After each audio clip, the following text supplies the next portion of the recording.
یہ صرف آج کا معاملہ نہیں ہے بلکہ آواران جیسے پسماندہ علاقے میں روزانہ کی بنیاد پر گھروں پر چاپے مارے جاتے ہیں، جہاں خواتین، بچوں اور بزرگوں کو ہراساں کرنے کے ساتھ ساتھ تشدد کا نشانہ بھی بنایا جاتا ہے۔ اب ہمارا صبر کا پیمانہ لبریز ہو چکا ہے اور ہم مزید اپنے اس کربناک اور اذیتناک زندگی اور ارباب اختیار کی خاموشی کو کسی بھی صورت میں برداشت نہیں کر سکتے ہیں۔ میں صرف 10 دن تک انتظار کروں گی۔ اگر اس 10 دنوں کے اندر میرے بھائی بازیاب نہ ہوئے تو مجبوراً DHQ اسپتال آواران کو تالا لگا کر اس کے سامنے دھرنا دیا جائے گا، اور اگر اس دوران ہمیں کسی بھی قسم کے نقصان کا سامنا کرنا پڑا تو اس کی تمام تر ذمہ داری ریاست پر ہوگی۔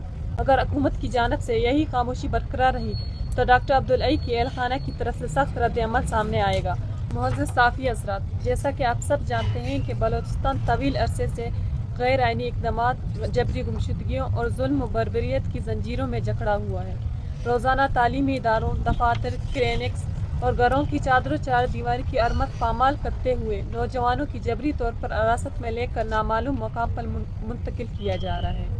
ان روشن چراغوں کو مہینوں اور سالوں تک اندھیری کوٹریوں اور سیاہ زندانوں میں قید رکھا جاتا ہے۔ معزز صحافی حضرات، آواران بیدی کے رہائشی اور DHQ ہاسپٹل آواران کے operating theatre assistant doctor Abdul Hai Baloch 1 جون 2024 کو جبری گمشدگی کا شکار بنے۔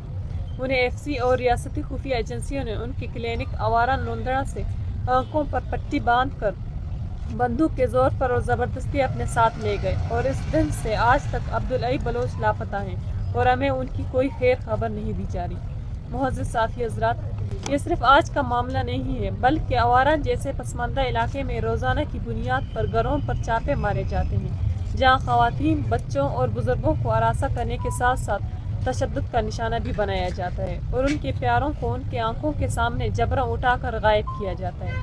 آواران DHQ اسپتال کے اسٹاف کو بھی مسلسل غائب کیا جاتا رہا ہے، لیکن حکومت اس معاملے کو سنجیدگی سے نہیں لے رہی اور نہ ہی اس کے سبات کے لیے کوئی قدم اٹھا رہی ہے، بلکہ حکومت آج بھی غفلت کی نیند سو رہی ہے۔ معزز صحافی حضرات، اگر حکومت کی جانب سے یہی خاموشی برقرار رہی تو ڈاکٹر عبدالحی کی اہل خانہ کی طرف سے سخت رد عمل سامنے آئے گا۔ اب ہمارا صبر کا پیمانہ لبریز ہو چکا ہے اور ہم مزید اپنے اس کربناک اور اذیتناک زندگی اور ارباب اختیار کی خاموشی کو کسی بھی صورت میں برداشت نہیں کر سکتے ہیں۔ میں ڈاکٹر عبدالحی بلوچ کی ہمشیرہ اس پریس کانفرنس کی توسط سے حکومت اور ذمہ داران کو بتانا چاہتی ہوں کہ میں صرف 10 دن تک انتظار کروں گی۔ اگر اس 10 دنوں کے اندر میرے بھائی بازیاب نہ ہوئے تو مجبوراً DHQ اسپتال آواران کو تالا لگا کر اس کے سامنے دھرنا دیا جائے گا، اور یہ دھرنا تب تک جاری رہے گا جب تک میرے بھائی ڈاکٹر عبدالحی بلوچ بازیاب نہیں ہو جاتے۔ اگر اس دوران ہمیں کسی بھی قسم کے نقصان کا سامنا کرنا پڑا تو اس کی تمام تر ذمہ داری ریاست پر ہوگی۔ شکریہ۔